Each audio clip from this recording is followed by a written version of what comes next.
Ahora saludamos a Miguel Ángel Rodríguez, expresidente de Costa Rica, quien nos acompaña desde San José. Bienvenido a NTN 24. Buenas tardes, mucho gusto de saludarlos y encantado de estar con usted y con su audiencia. Expresidente, un placer. ¿Cuál es el futuro y el presente, o presente y futuro, de la democracia en América Latina cuando un presidente como el de Venezuela, Nicolás Maduro, se niega rotundamente a que las elecciones sean observadas? Yo creo que es importante poner en perspectiva lo que significa, lo que ha significado, lo que ha sido la tradición en el tema de la observancia, la observación de procesos electorales. Esta es una práctica que se ha venido generalizando en las últimas décadas, conforme en los años 80 el continente americano y el mundo en general despertó hacia una ola de una vivencia más democrática y menos de gobiernos autoritarios que no tenían respeto a procesos de voluntad popular. Una de las cosas que se fue generalizando es la posibilidad de que entes internacionales, la OEA, las organizaciones europeas, organizaciones africanas, enviaran observadores a los distintos procesos. Hubo países que tardaron mucho en entrar en este proceso. Me acuerdo, por ejemplo, el caso de México, donde había una renuencia muy grande a sentir que esto podía ser alguna intromisión en actividades soberanas de los países. Pero esto fue cambiando y se fue generalizando el tema de la observación electoral. La observación electoral, además, es una ventaja especialmente para los gobiernos, porque los gobiernos pueden ganar elecciones. Los partidos que están en el gobierno tienen todo el derecho de ganar elecciones democráticas, concurridas, con libertad, sin fraudes, y tienen que reconocérseles esas elecciones. Y hay una suspicacia de que los gobiernos puedan actuar de una manera que no sea legítima en el proceso, y por eso los gobiernos deberían ser los más interesados en que hayan mecanismos de observación internacional. De manera que yo no pierdo la esperanza de que haya reflexión en Venezuela y de que se encuentre que esta práctica generalizada en América Latina democrática sea posible de ser practicada en Venezuela. Expresidente, pero le pregunto, ya que usted define ese ejercicio de la observación como democrático, le pregunto, ¿ve un peligro para la democracia en Venezuela si las próximas elecciones no se hacen bajo observación? Evidentemente sería algo muy lamentable. Eso daría origen a que difícilmente los resultados puedan ser tomados como legítimos por la parte perdedora. Si no se da la observancia, si no se dan los procesos y el gobierno gana, aunque haya ganado legítimamente, difícilmente la oposición lo va a aceptar porque no tiene manera de asegurarse y porque todos tendemos a creer que las cosas son en la práctica como nos parece más favorables para nosotros que sean. Tenemos un deseo de observar lo que queremos que sea y no lo que es. De manera que eso sería una situación complicada. Por otra parte, si pierde el gobierno, también el gobierno mismo no va a poder decir que de alguna manera, aunque no es difícil de explicarse uno cómo, pero podría decir que es que ha habido un proceso en el cual la oposición ha hecho fraude, ha impedido a su gente votar, etc.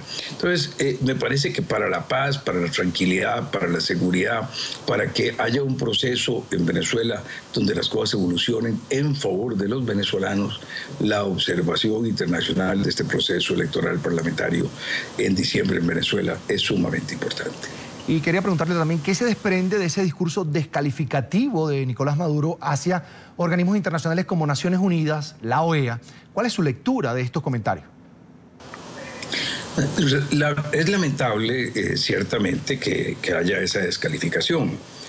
No puede uno negar que un mandatario de un país tiene todo el derecho de tener sus opiniones sobre organismos internacionales, sus criterios de cómo ser manejados, sus ideas de cómo debieran ser manejados de una manera distinta, y que todo esto es un ejercicio legítimo que un gobernante puede hacer en el ejercicio del gobierno.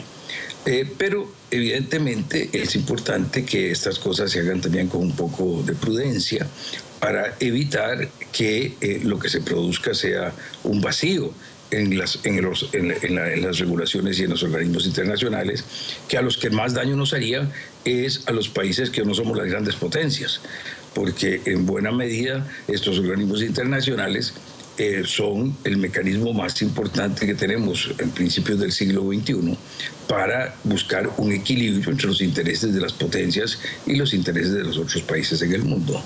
Expresidente Rodríguez, para los televidentes que tal vez no entienden a fondo, a ciencia cierta, las acciones que puede emprender la OEA, quiero preguntarle en puntos concretos, esa mediación de la Organización de Estados Americanos para salvaguardar los derechos de los ciudadanos, ¿hasta qué punto puede llegar, teniendo en cuenta las leyes que se han instaurado en un país como Venezuela y que sectores de oposición han calificado de asfixiantes en materia económica, política y de libertad de expresión sobre todo? Hay dos áreas de acción. Un área de acción es el área jurídica de defensa de los derechos humanos. En América hemos optado por la defensa internacional de los derechos humanos. Parte del derecho interamericano es el que estamos comprometidos a buscar que hayan instancias internacionales que más allá de los estados puedan intervenir para la defensa de los derechos humanos. Y ahí tenemos por una parte la Comisión y por otra parte la Corte. Y estas dos son instancias muy importantes en esa defensa de los derechos humanos. Pero esto, digamos, es un poco a posteriori. Hay violaciones a los derechos humanos y entonces hay acciones que tratan de restablecerlos y que tratan de que haya una consecuencia para quienes violan los derechos humanos. Pero además de eso se necesita la prevención y la búsqueda de soluciones. Y aquí tanto el Consejo Permanente de la OEA como el Secretario General de la OEA como la parte de la OEA que se relaciona con la solución de conflictos y la prevalencia de la democracia. Todas estas partes y todos estos organismos de la OEA tienen una función que llevar adelante en tratar de establecer líneas de comunicación entre el gobierno y la oposición, y pues otros tenemos también la obligación, otros americanos y otros demócratas del mundo, tenemos la obligación de plantearle al mundo la necesidad de que en Venezuela se den procesos democráticos, que las elecciones sean limpias, que haya observancia de esas elecciones para garantía de todos, que no se den situaciones de cárcel como desdichadamente se dan en Venezuela por razones políticas, sin juicios, que no se den inhabilitaciones para cargos públicos, de decisiones administrativas o que no se solucionan situaciones en las cuales una persona es juzgada, pasa un periodo de una pena y se acaba la pena y no se levantan las consecuencias que deberían levantarse y se le sigue impidiendo a esa persona el ejercicio del voto y el poder ser candidato a un puesto de elección popular. Por ejemplo, son situaciones que deben ser denunciadas. Fíjese que, expresidente, que el silencio de la comunidad internacional frente a la situación que se vive en Venezuela para muchos ha sido evidente.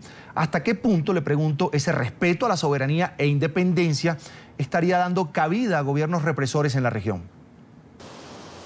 Bueno, yo tengo que decir que no todos hemos sido silenciosos. Yo formo parte de un grupo de expresidentes que hemos tenido una actitud muy vigorosa, tanto en la cumbre americana en Panamá como posteriormente en otro documento que se presentó en Caracas, como también con una carta que hace unos pocos días le enviamos al señor presidente Maduro, solicitándole el respeto al proceso electoral,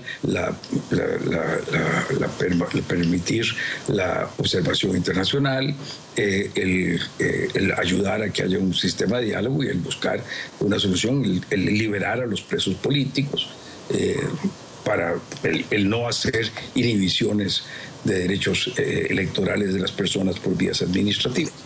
Ciertamente hemos visto, expresidente, a los exmandatarios alzar su voz, también a sectores de oposición en congresos como los de Chile, Colombia y Brasil, por ejemplo.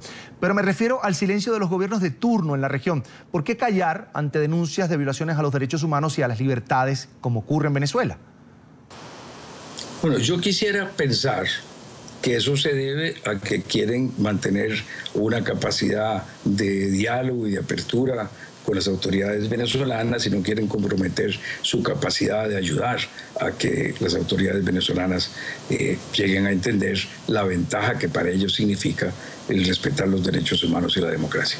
Quisiera creer que esa es la razón. Quiero agradecer al expresidente de Costa Rica, Miguel Ángel Rodríguez, por habernos acompañado en la tarde fin de semana de NTN 24. Buenas tardes, un gran gusto participar una vez más con usted. Gracias por la oportunidad.